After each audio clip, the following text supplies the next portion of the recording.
Hi, and welcome to the show. Rate and review at kevinmd.com/rate. Subscribe at kevinmd.com/podcast.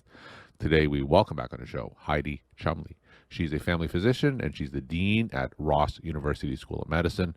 And her Kevin MD article is titled, Who Gets to Graduate from Medical School? Heidi, welcome back to the show. Thank you, Kevin. It is great to be back. I really appreciate you having me again. So we'll get into your article in a little bit, but for those who didn't get a chance to listen to our first episode together, just briefly share your story and journey to where you are today. Yeah, absolutely. So Heidi Chumley mentioned I'm a family physician.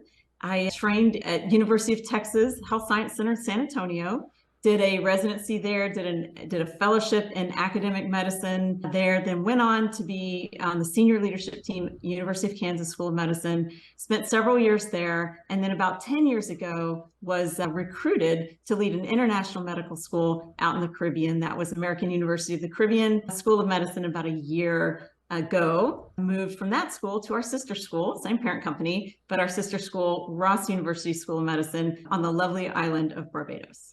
All right. So you've contributed a series of articles on Kevin MD. The first is Who Gets to Go to Medical School, and today's article is Who Gets to Graduate from Medical School. So let's jump into your second article, and how did this one come together? Yeah. Well, like you said, Kevin, this is part of a series. And actually, the series will be 5 to 6 articles, I believe, by the time that we're through. And they're really focused on, who are we losing on this medical education journey? As you mentioned, the first one, Who Gets to Go to Medical School, talks about who we're losing in the admissions process and some things around the admissions process that may be contributing to those factors. So this one is the next step of the journey. And after you admit students to medical school, particularly if you admit students who have a different level of preparation or wider variation in their life experiences, then it is important and critical that you understand that those differences, that those variations, may contribute to different levels of success in medical school. So Who Gets to Graduate is about what are the things that challenge students as they're in medical school, and how can we really think about that, and what can we put in place to be able to meet our students where they are and to help them bridge any gaps in preparation and be successful in medical school. Yeah, so tell us, what are some of the common obstacles that prevent students from graduating medical school? Yeah. So almost all the time, it's their academic performance.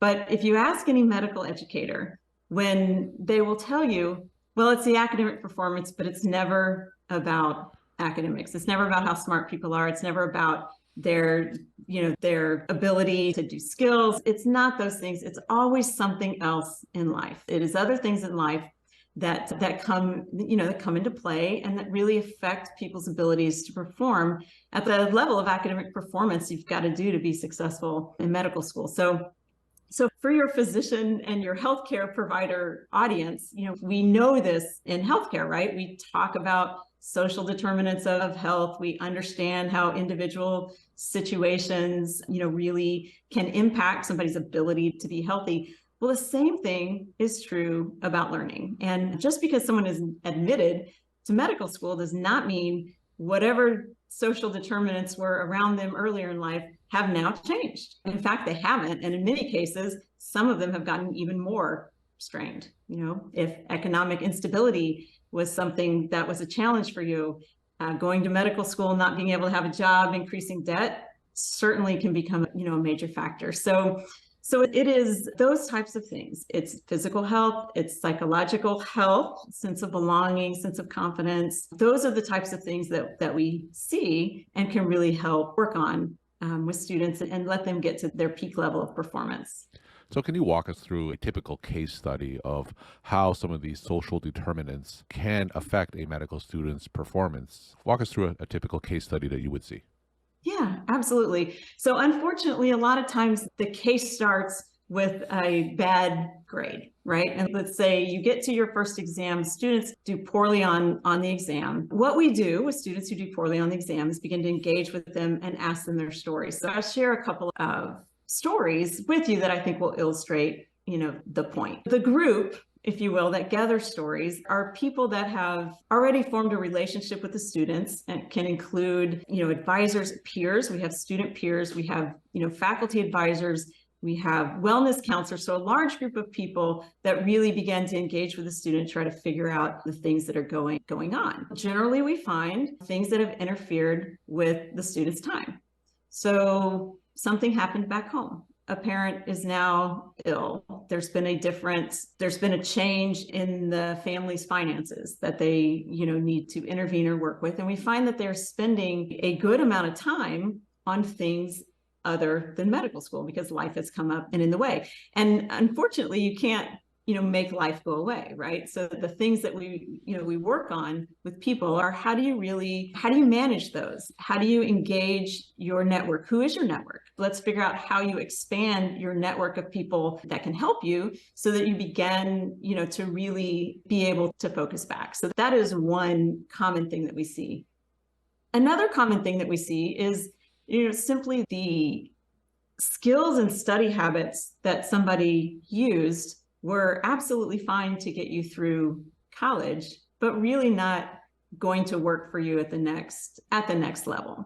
And those in some cases are really a little bit easier to work with. People come with a sense of it's always worked for me before. You've really got to help people unpack how this is different and what they need to do, differently.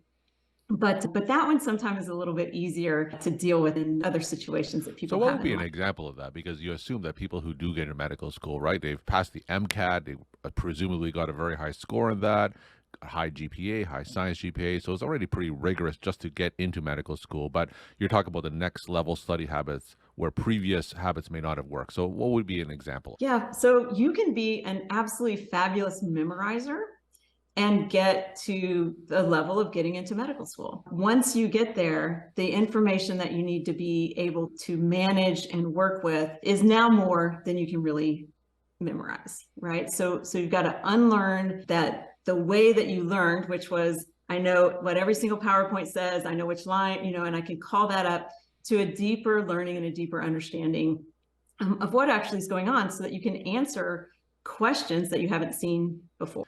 All right. So in terms of some of the remedial or support help that you would give in general, what would be some success stories? Like how successful would students be once they engage this support? Yeah. So we do, one of the ways that we follow success, we want students have to repeat a course. I mean, it's a very challenging thing to have to repeat a course, but we look at our outcomes after students successfully complete the course when they're repeating it, and then if they're able to continue, in their medical studies and complete those. The way we work with students while they're remediating a course, I think is really, really important. We've got educational specialists, we've got wellness specialists. One of the most important things I think they do, and I just learned this from my team, not too long ago, they spend a good amount of time normalizing the experience of needing to repeat coursework. As you mentioned before, people that have been successful, hitting an academic block that they may not have had to experience before. And how do you at that point in your life really understand that, deal with that, reinvent, yourself and your understanding of what that means so that you can use it as a productive experience. So it's normalizing that experience. It is improving your ability to self-assess, find out where you're doing well, where you're not doing well, and building your confidence to go on and be successful. So we mentioned social determinants. We mentioned study habits that may have worked in undergraduate studies that may not have worked in medical school. Any other obstacles that prevent students from succeeding at medical school? Yeah.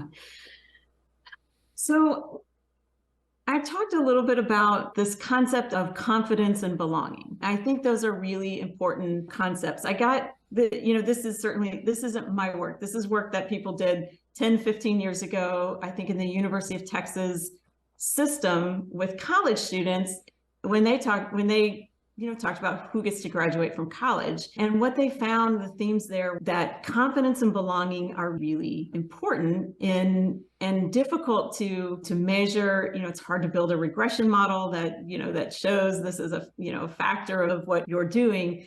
But we do see that. We see that, and when there are people whose lives up to a certain point have been about success. So when they fail, they're pick themselves up and they're, ready to go because everyone has always told them you'll be successful and, oh, something happened, I'll fix it. That's fine. There are other people who've been told or had messages that this isn't for you, you're not going to make it. So failing for them is a reinforcing message. It's not the cognitive dissonance of, oh, I don't know what happened. It's this reinforcing message of messages that they've heard. So that's where I think the ideas of confidence in yourself and your own performance, in the sense that you can belong to the profession of medicine, sort of regardless of what messages that you've been told. Those are, I think, just, really important, very difficult, concepts to get at, to piece apart, to really study, but just so important. So on my podcast, we talk a lot about physician burnout, but I talk to a lot of medical students as well, and medical students are increasingly burning out as well. So comment on that. What kind of support systems do you have when it comes to medical students who may be burning out or dealing with behavioral health issues? And are you finding an increasing frequency of those type of cases? Yeah. During the pandemic, we saw a lot more burnout. I think that was, prevalent everywhere. Again, life just got harder for a lot of people, and it made medical school even harder. We spend a lot of time talking about wellness, putting wellness practices into place, celebrating that, building community, helping people or encouraging people to find, what is wellness to them. It often doesn't work to say, oh, here's the required wellness activities you can squeeze into your life now. But again, trying to normalize the idea that healthy people go to wellness counselors, the programs that are, opt out, I think are great, when everybody should meet with a wellness counselor, and you could make a case to opt out if don't want to. But the normal thing is to do that and to engage in how things are working in your life and how that may be affecting your performance. So one other thing I can tell you that really excites me. Medical school, particularly in the first couple of years, can get really just hard when you can easily forget why it is you went to medical school. If you've got your head down, well, it's not books anymore, but you got your head down on your electronic podcast or whatever your lectures that you're listening to, and you can forget. We have really leaned into getting people out in the community in service, getting them on into early clinical experiences and very meaningful roles as part of the healthcare team. And, that just breathes life back into people. Just seeing young physicians in training with their short white coats on, out in the community, just enjoying being part of what they had, come to do. And I think that is certainly a really helpful thing for the early medical students. We're talking to Heidi Chumley. She's a family physician, and she's the dean at Ross University School of Medicine. We're talking about her Kevin MD article titled, Who Gets to Graduate from Medical School? Heidi, from your perspective as dean, what kind of pieces of advice can you share with medical students to obviously help them complete their training? Yeah. If you got into medical school, you are capable of finishing. I think that is the first message that I would give. Find and use your network and social supports. Nobody makes it through medical school alone. People have whoever they consider to be their family, their peer group. It is normal to struggle in medical school. It's normal to feel like perhaps you're the imposter or not supposed to be there. I don't know of anybody who hasn't felt that way at some point, along the journey. Those are normal feelings. You can't keep living there. You gotta, understand how to get out of that and change that mindset. But those are really normal things to happen. So I would say, believe in yourself. If whatever you're doing is not working, change it. do it differently. Build your support group and do it together. Get through medical school together. And my final question, what are some of your take-home messages that you want to leave with the Kevin MD audience? Take-home messages for your audience. And I think probably the biggest takeaway that I'd love to, again, just share is if we really want to be about equitable opportunities in education, like we want to be about equitable outcomes in healthcare, just really giving some thought to all of the different things that can impact somebody's learning, and just paying attention to those. And if you have many physicians, many healthcare providers have learners in their practices with them, take a broader view, understand what's going on in the, in between your busy patient encounters. I get it. Try to understand a little bit more about what's going on with your learners and offer your life advice. That's going to be really helpful to people. Heidi, thank you so much for sharing your time and insight. Thanks again for coming back on the show. You're welcome. Thanks for having me.